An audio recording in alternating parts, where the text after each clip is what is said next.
teman-teman, kenalin saya Firda Wildan dari kelompok 92 KKN 63 Universitas Airlangga. Sebelumnya, aku akan membagi informasi tentang vaksin COVID-19 di Indonesia.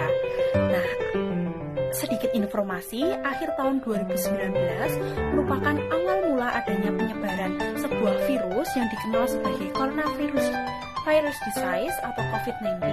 Pertama kali ditemukan di Wuhan, China.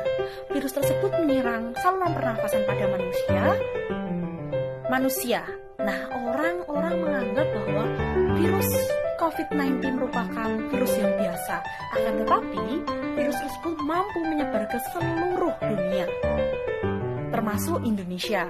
Hingga pemerintah Indonesia menetapkan COVID-19 sebagai bencana nasional non-alam berdasarkan Kepres nomor 12 tahun 2020. Pada saat ini di Indonesia sendiri hingga Selasa 9 Februari 2021 ada penambahan 8.700 kasus baru COVID-19 dalam waktu 24 jam terakhir. Penambahan itu menyebabkan jumlah total kasus COVID-19 di Indonesia kini mencapai 1.174.779 orang, terhitung sejak diumumkannya pasien pertama pada tanggal 2 Maret 2020. Berbagai penelitian telah dilakukan dan didanai oleh pemerintah. Hingga pemerintah menetapkan 6 vaksin corona yang akan digunakan saat vaksinasi nanti, seperti yang tertuang dalam Surat Menteri Kesehatan nomor HK01.7-Menkes/9860/2020 tentang penetapan jenis vaksin untuk pelaksanaan vaksinasi coronavirus disease atau COVID-19 yang berjumlah 6, yaitu vaksin Bio Farma, AstraZeneca, Sinopharm Moderna, Pfizer Biotech, dan Sinovac. Pertanyaannya adalah, apakah dalam hal ini masyarakat dapat menolak vaksinasi tersebut?